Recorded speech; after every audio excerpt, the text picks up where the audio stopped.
Hi guys, so today we're looking at creating this glass effect in Figma. Now, if you look at the first frame, we have this liquid glass effect that is giving the look of a distorted flower. Like the flower behind the glass is looking a bit distorted. So this is giving more of a liquid effect. While on this other frame is just the glass effect. So when I click on it and hover around, you see the flower behind it is still intact. It's just blurry. So we're going to work on that right now. It's not difficult to achieve. You just need to create a frame and you add a rectangle inside the frame, then add the effect to both the rectangle and the frame.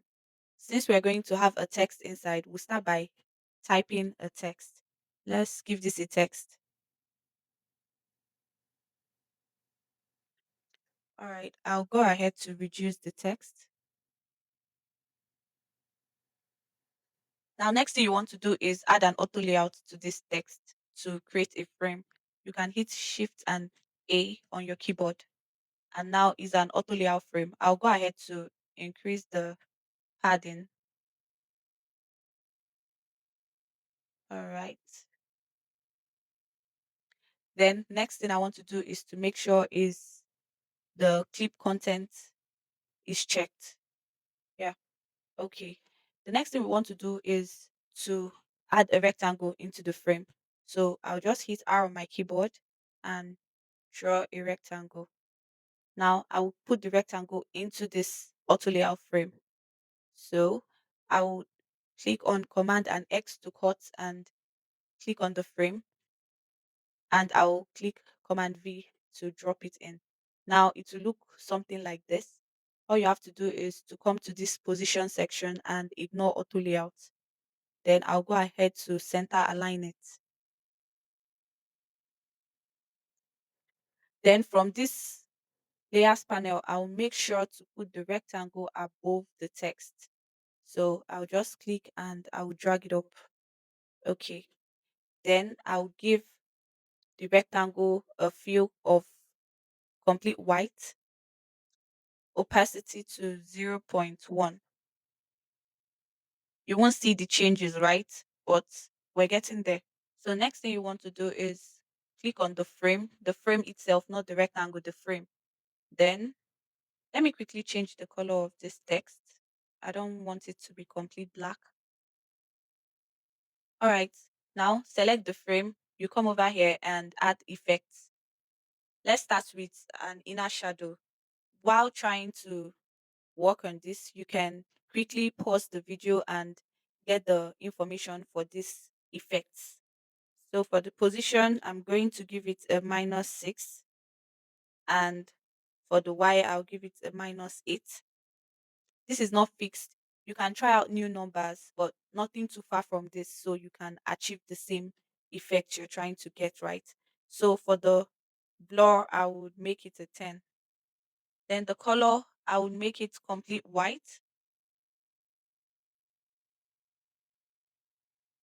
and 25%. So let me quickly add a corner radius to this button. All right. Then next, I'll come back here and add another effect. It's going to be, and let's work on another inner shadow. So this would be 5. This would be 10. This would be 10 as well. And the color would be complete white. Opacity 25%. Then I would add another effect. So I'll click on this and work on the drop shadow effect. This would be a -12. Same with this -12. I'll give the blur 30. I'll give, all right, for this, we're going to give in order to add this, this would have a fill. So we'll give it a fill, complete white, zero point 0.1 opacity. Now, when we go back to the drop shadow, now this is active. So we're going to give it a -3. We can We'll just reduce this to 20% opacity. Next thing we want to do is to add effects to the rectangle inside. So when I click on the rectangle, when I select it, I'll come over here to add the effects. Now we'll add texture and we'll make this 80, and this could be 25, 24, or 30. Let's go with 30. Now, just so you know, if you want to get this glass effect, when you get here to this radius, you can give it a 2. Okay, so later on we're going to try it so you see the difference. But for this, since we're trying to get the liquid glass effect, we'll give this a 30. Next, we're going to add another effect. It's going to be a background blur, and we'll leave it at 4. So let's bring this into this frame. Now you see what we have here. Now let's select the rectangle, and let's go back to the texture and change it to a 2. You notice that it's no longer looking distorted. It's just a clear glass that is a bit blurry. Okay. So let's select the rectangle again, go back to texture and give it 30. There we have it. So you should try it out.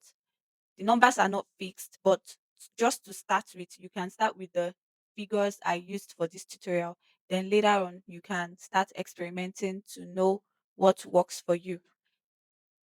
Now, if you want to get the glass effect without a text inside of it, just like the one I used in the thumbnail, you could just select the text and you delete it. And there you have it. Or you can just start with a frame instead of an auto layout frame that has a text.